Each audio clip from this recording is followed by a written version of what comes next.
आज आरोप लगा रहा हूं कि भारतीय जनता पार्टी की सरकार के चलते अमरनाथ यात्रा नहीं चल पाई है और 370 में ये इसका कारण क्या भारतीय जनता पार्टी मानते हैं कि आप इतना बड़ा आरोप लगा रहे हैं कि अमरनाथ यात्रा नहीं हो पा रही है? क्या आपको कोरोना काल नहीं लगा? हिंदुत्व का हवाला देते हैं, कोरोना काल नहीं लगा? उसकी पहले बात करता हूं। फिर आप किस तरह अगर आप एक चीज पे स्टैंड क्लियर करें ना, आप किन नेताओं की बात कर रहे हैं, किन नेताओं को हिरासत में रखा गया, आप स्पष्ट करें ना, क्योंकि जनता जानना चाहती है कौन ऐसे नेता है जिनको अभी भी रिहा नहीं किया गया। देखिए, हमारे ही कांग्रेस की पार्टी के नेता की बात करूंगा, सैफुद्दीन सोज साहब, कुछ दिन पहले उनको रिहा कर दिया गया। इसी तरह और बहुत सारे लोग हैं, मैं आपको चाहे तो मैं आपको लिस्ट भी भेज सकता हूं कि आपको है ना। आप तो सेपरेट सोच रखने वालों को तो क्या अंदर नहीं रखेंगे तो किनको रखेंगे? मैंने कभी भी आतंक का समर्थन नहीं किया है, आतंकवादियों के हम पूरी तरह खिलाफ हैं। ऐसे कहते हैं, आप कांग्रेस स्पष्ट करें ना, क्या कश्मीर बदला हुआ नजर नहीं आ रहा? देखिए, कल ही आरटीआई के द्वारा ये पता चला है कि पिछले 10 सालों में 7 सालों में जो आंकड़े आए हैं वो आतंकवाद का सबसे ज्यादा इन 7 सालों में आतंकवाद जम्मू कश्मीर के अंदर फैला है। ये आतंकवाद के आंकड़ों को भी छुपा, ये आरोप लगा रहा हूँ और पूरी तरीके से ठोस आरोप लगा रहा हूँ कि आंकड़े छुपाए गए हैं। आपके पास जो बात ये एक रिपोर्ट है, ये कल आरटीआई के तहत जो आंकड़े आए हैं वो सामने दिखाए गए हैं कि 7 सालों में सबसे ज्यादा आतंकवाद जम्मू कश्मीर में इन टेन्योर में हुआ है भाजपा के। आरटीआई में क्लियर है, मैं आपको कल आरटीआई का उसका पूरा विवरण दे दूंगा कि किस आदमी ने आरटीआई डाली और कैसे आंकड़े आए हैं। ये इन्हीं की सरकार के चलते आंकड़े आए, भी मानते हैं कि उसमें कमी आई है। ये जनता का फैसला है, जनता किसको चुनती है, वो जनता का जो भी फैसला होगा वो हमें सम्मानीय होगा। और जिस तरीके से हमने काम किया है, कांग्रेस ने जिस तरीके से जम्मू कश्मीर के लोगों की केंद्र के अंदर 370 हटने के बाद पैरवी की है, हमें पूरा यकीन है कि आने वाले दिनों में जम्मू कश्मीर में गुलाम नबी आजाद साहब के नेतृत्व में मुख्यमंत्री चेहरा और सरकार जम्मू कश्मीर में कांग्रेस की। वाले दिनों में जम्मू कश्मीर में गुलाम नबी आजाद साहब के नेतृत्व में मुख्यमंत्री चेहरा और सरकार जम्मू कश्मीर में कांग्रेस की। सबका स्वागत है JK 24/7 में और मैं हूं अनिल शर्मा। सियासी माहौल की बात करें तो जम्मू कश्मीर में इस समय सियासत का माहौल जो है गर्माता हुआ नजर आ रहा है। उसी सब पर चर्चा करने के लिए हमारे साथ मौजूद हैं अश्विनी होंडा जी, जो कांग्रेस से ताल्लुक रखते हैं और पॉलिटिकल की बात करें तो काफ़ी ज़्यादा इनकी नज़र रहती है और इस समय सियासी माहौल जिस तरह से गर्माता हुआ नज़र आ रहा है। वहीं पर अगर हम बात करें तो हाल ही में डॉक्टर फारूक अब्दुल्ला ने यह बयान दिया है कि जम्मू कश्मीर में आने वाली जो असेंबली इलेक्शन है वो बाकी सरकारों को जो है क्लीन स्वीप करेंगे। हालांकि वो देखना पहला समा होगा कि क्या कुछ इलेक्शन में निकल कर सामने नजर आएगा। और वहीं पर दूसरी ओर बीजेपी की बात करें तो बीजेपी का भी यही स्टैंड है कि आने वाले इलेक्शंस के अंदर जो है 50+ का आंकड़ा जो है पार कर दिखाएंगे। हालांकि कांग्रेस से ताल्लुक रखते हैं और काफ़ी बार देखा होगा कि हमारे साथ डिबेट्स में मौजूद रहते हैं। अश्विनी जी, सबसे पहले तो आपका स्वागत है JK 24/7 में। और किस तरह से देखते हैं इस पॉलिटिकल सिनेरियो को और आने वाले असेंबली इलेक्शन में कांग्रेस पार्टी का किस तरह का स्टैंड है? क्या इलेक्शंस में कांग्रेस पार्टी खुलकर और उभर कर सामने नजर आएगी या नहीं? धन्यवाद अनिल जी, आप हमेशा मेरे विचारों को लोगों तक पहुंचाते हैं, उसके लिए बहुत बहुत धन्यवाद। और आपने जहां तक बात की कि पॉलिटिकल सिनेरियो की, तो पॉलिटिकल सिनेरियो मुझे लगता नहीं है कि भाजपा गंभीर है जम्मू कश्मीर को लेकर। जिस तरीके से देखा गया है कि ऑल पार्टी मीटिंग के बाद कोई ऐसा कदम नहीं उठाया गया जिससे जम्मू कश्मीर के लोगों को लगे कि नहीं, प्रधानमंत्री जी गंभीर है जम्मू कश्मीर की लोगों की समस्याओं को लेकर, जम्मू कश्मीर के लेकर। ये कह देना कि हम चुनाव कराएंगे, ये एक तरीके का डुलमिल रवैया है जो जम्मू कश्मीर में हमेशा से भारतीय जनता पार्टी अपनाती आ रही है। और भारतीय जनता पार्टी उस मौके को ताक में है कि किस तरीके से जन भावनाओं को भड़काया जाए और फिर एक मुद्दा बनाया जाए ताकि वो जम्मू कश्मीर के अंदर कुछ सीटें जीतने का प्रयास कर पाए। क्या जुमलेबाजी कर रही है? सिर्फ और सिर्फ जुमलेबाजी है, क्योंकि जिस तरीके से भारतीय जनता पार्टी ये चुनावों का शगुफा छोड़ती है। हमारा तो साफ कहना था प्रधानमंत्री के सामने, हमने 5 मुद्दे रखे प्रधानमंत्री जी के आगे कि अगर आप जम्मू कश्मीर के लिए गंभीर हैं तो आपको सबसे पहले राज्य का दर्जा जो है वो बहाल करना चाहिए, लेकिन ऐसा देखने को नहीं मिला। दूसरा, हमने ये कहा कि आप माहौल तो तैयार कीजिए, कम से कम उन पॉलिटिकल लीडर्स को रिहा तो कीजिए जिन्होंने चुनावों में भाग लेना है, लेकिन वो भी नहीं हुआ। तो आखिर भारतीय जनता पार्टी के पास कौन सा एजेंडा है और कौन सी प्लानिंग है? किन नेताओं की बात कर रहे हैं अश्विनी जी आप? देखिए, बहुत सारे पॉलिटिकल लीडर जो है वो आज भी सलाह के पीछे थे। नाम होंगे ना पॉलिटिकल। देखिए, जम्मू में ऐसा कोई पॉलिटिकल लीडर नहीं है जो इस समय भी इन्होंने तो एक तो 317 हटाने से पहले मैं ये कहूँगा कि बहुत ही गलत किया सभी जम्मू कश्मीर के पॉलिटिकल लीडरों के साथ। क्या गलत किया? क्योंकि लोकतंत्र में जो भी लोगों की बात करता है उसको आप इस तरह से जेल में नहीं, क्या मायने हैं? देश हित का मायने है जी कि जो लोकतंत्र में भाग लेता है, लोगों के लिए काम करता है और लोगों के साथ ही जो संविधान की पालना करता है। भारतीय जनता पार्टी ना तो संविधान की पालना करती है, ना लोगों की बात सुनती है, और खुद प्रधानमंत्री मन की बात करते हैं लेकिन लोगों की मन की बात सुनने को तैयार नहीं है। कांग्रेस पार्टी किसका स्टैंड करती है? आप क्लियर करें ना, कांग्रेस पार्टी क्या लोकतंत्र की बात करती है? देखिए, हम चाहते हैं कि यहाँ पे लोकतंत्र व्यवस्थाएं जो हैं शुरू की जाएं। लोकतंत्र से जो भी जीत के आए वो लोग जो हैं वो अपनी तरह की यहाँ पे सरकार बनाएं ताकि लोगों की बात हो और लोगों तक पहुँचे। यहाँ पे एक फौजी राज लगाकर जम्मू की जनवन भावनाओं को जो है वो उसको हवाला पूरी तरीके से नहीं दे पाते हैं। जन भावनाएं ये कहती हैं कि यहाँ पे उनका सरकार होनी चाहिए जिनके पास जाके वो गुहार लगा सके, उनकी समस्याओं का हल हो सके। क्या लगता है कि बीजेपी समस्याओं का हल नहीं कर रही? आम जनता की समस्याओं का इस समय अगर हम बात करें तो डेवलपमेंट की, और भारतीय जनता पार्टी का ये कहना है कि इस समय जम्मू कश्मीर जो है विकास की गति की ओर बढ़ रहा है और इस समय लहर जो है आसमान छू रहा है, और इस बार असेंबली इलेक्शन में जो है 50 का आंकड़ा जो है बीजेपी पार कर दिखाएगी। देखिए, डीडीसी के अंदर जिस तरीके से भारतीय जनता पार्टी की फजीयत हुई, 2.5 जिले में सिमट के रहेगी भारतीय जनता पार्टी।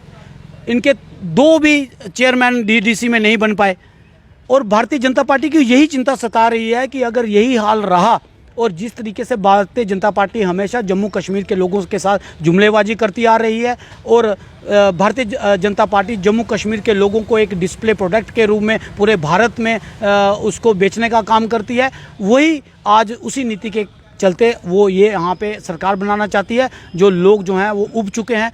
लोग चाहते हैं कि लोकतंत्र की यहाँ पे स्थापना हो, फौजी राज को बंद किया जाए और लोगों की सुनवाई हो ताकि लोगों के मसलों का हल हो सके। चलिए, वो तो हम मानते हैं कि आने वाले असेंबली इलेक्शन में क्लियर तो होगा कि कौन फौजी राज है या फिर लोकतंत्र की बहाली होती है या नहीं होती है, वो तो देखेंगे। मगर आप एक चीज़ पे स्टैंड क्लियर करें ना, आप किन नेताओं की बात कर रहे हैं, किन नेताओं को हिरासत में रखा गया, आप स्पष्ट करें ना, क्योंकि जनता जानना चाहती है कौन ऐसे नेता है जिनको अभी भी रिहा नहीं किया गया है। देखिए, हमारे ही कांग्रेस की पार्टी के नेता की बात करूँगा, सैफुद्दीन सोज साहब। कुछ दिन पहले उनको रिहा कर दिया गया। इसी तरह और बहुत सारे लोग हैं, मैं आपको चाहे तो मैं आपको लिस्ट भी भेज सकता हूं कि आपको बताए ना। आप कोई सेपरेट सोच रखने वालों को तो क्या अंदर नहीं रखेंगे तो किनको रखेंगे? मैंने कभी भी आतंक का समर्थन नहीं किया है। आतंकवादियों के हम पूरी तरह खिलाफ हैं। आतंक से ज़्यादा देश के अंदर बीजेपी तो कहते हैं कि जो कांग्रेस है या नेशनल कॉन्फ्रेंस है, जो पीडीपी है, ये देश के हित की बात नहीं करती है, हमेशा जो है देश के खिलाफ की बात करती है। देखिए, ये वो पार्टी है जो देश के नाम पर लोगों को गुमराह करती है, राष्ट्रवाद के नाम पर गुमराह करती है। जितना भारतीय जनता पार्टी लोगों को गुमराह कर रही है उतना ही कांग्रेस सशक्त हो रही है। मैं आपके चैनल के द्वारा बताता हूं, क्योंकि जिस तरीके से आतंक कांग्रेस ने झेला है पिछले 2 कांग्रेस ने झेला या आम जनता ने झेला? कांग्रेस की बात कर रहा हूं मैं, आपको उसका उदाहरण देता हूं। हमने 2 प्रधानमंत्री खोए हैं इस आतंक की वजह से। पहला इंदिरा गांधी, दूसरा राजीव गांधी। और हमसे ज़्यादा आतंकवाद आज अगर किसी ने झेला है तो वो कांग्रेस पार्टी ने झेला है। लाखों की तादाद में हमने अपने कार्यकर्ताओं की शहीदी दी है। और जम्मू कश्मीर की जहाँ तक बात है, जम्मू कश्मीर में 6000 लोगों ने, हमारे कार्यकर्ताओं ने इस लोकतंत्र को जिंदा रखने के लिए अपनी शहीदियाँ दी। और भारतीय जनता पार्टी को पता चल रहा है कि लोकतंत्र कैसे जिंदा रखा जाता है, क्योंकि आज वो अपने लोगों को नहीं बचा पा रहे हैं। जिस आतंकवाद खत्म करने की बात करते थे वो उनके घर तक आ पहुंचा है। उन्हीं के सरपंचों को मारा जा रहा है। वो आज असमर्थ हैं उनका संरक्षण करने में, जो जिन सरपंचों और पंचों को मारा जा रहा है, क्योंकि भारतीय जनता पार्टी सिर्फ और सिर्फ गुमराह करती है। इनके पास कोई प्लानिंग नहीं है और बिना प्लानिंग के ये लोगों पे इम्प्लीमेंट कर देती है ऑर्डर, और जब ऑर्डर लोगों का विरोध होता है तो उसको वापस ले लिया जाता है। ऐसे कई उदाहरण हैं जम्मू कश्मीर के अंदर। से मानते हैं क्या आपको लगता है क्या कश्मीर में बदला हुआ कश्मीर नजर आ रहा है? और कश्मीर के अंदर हम बात करें तो कई सारे पिछले समय से आतंकियों का सफाया किया गया है। और दूसरी बात अगर हम बात करें तो पत्थरबाजी की कमी आपको देखने को नहीं मिली है क्या कश्मीर के अंदर? और इस हाल ही की 15 अगस्त की बात करें तो हर कश्मीर के अंदर जो है तिरंगा आपको देखने को नहीं मिला है। आप किस तरह से कहते हैं, आप कांग्रेस स्पष्ट करें ना, क्या कश्मीर बदला हुआ नजर नहीं आ रहा?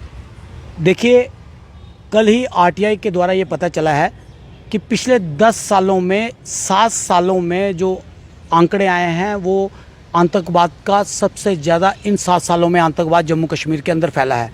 ये आतंकवाद के आंकड़ों को भी छुपाते हैं। मैं ये आरोप लगा रहा हूँ और पूरी तरीके से ठोस आरोप लगा रहा हूँ कि आंकड़े छुपाए जा रहे हैं। आपके पास जो सीएजी की रिपोर्ट आई है, कल आरटीआई के तहत जो आंकड़े आए हैं वो सामने दिखाए गए हैं कि 7 सालों में सबसे ज्यादा आतंकवाद जम्मू कश्मीर में इन टेन्योर में हुआ है भाजपा के। क्या आप साबित कर पाएंगे? आरटीआई में क्लियर है। मैं आपको कल आरटीआई का उसका पूरा विवरण दे दूंगा कि किस आदमी ने आरटीआई डाली और कैसे आंकड़े आए हैं। ये इन्हीं की सरकार के चलते आंकड़े हैं। हम भी मानते हैं कि उसमें कमी आई है, क्योंकि डिसैसमेंट में एक तो आपने पूरा बंद करके रखा हुआ था, उसके बाद आज 6 महीने हुए हैं पूरी तरीके से खुले हुए।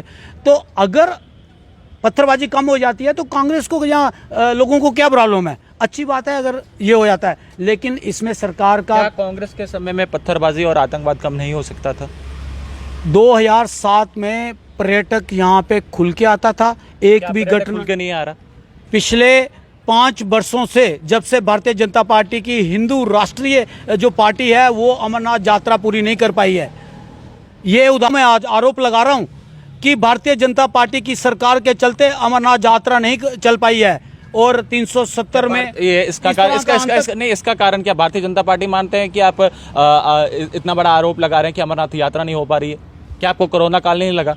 हिंदुत्व का हवाला देते हैं। कोरोना काल नहीं लगा? उसकी पहले बात करता हूं। फिर आप किस तरह क्या 370 पीछे ले जाता हूं। मैं आपको पूरा सीन क्रिएट करके बताता हूं कि कैसे हुआ। 370 का इन्होंने लोगों को यहाँ पे एक भयानक स्थितियां बना दी। उस रात 5 अगस्त को ये कहा गया कि सारे जम्मू कश्मीर में जितने भी प्रदेशों से लोग हैं वो जम्मू कश्मीर खाली कर दें। पहले आप मुझे बताएं कि 370 पर कांग्रेस का स्टैंड क्या है? कांग्रेस चाहती क्या है? कांग्रेस का इस समय 370 पर स्टैंड अभी तक पूरे देश भर में क्लियर नहीं हो पाया। पहले मैं आपकी पिछली इसका भी बात का जवाब दूंगा और पिछली बात का भी जवाब दूंगा, वो मेरी खत्म नहीं हुई है।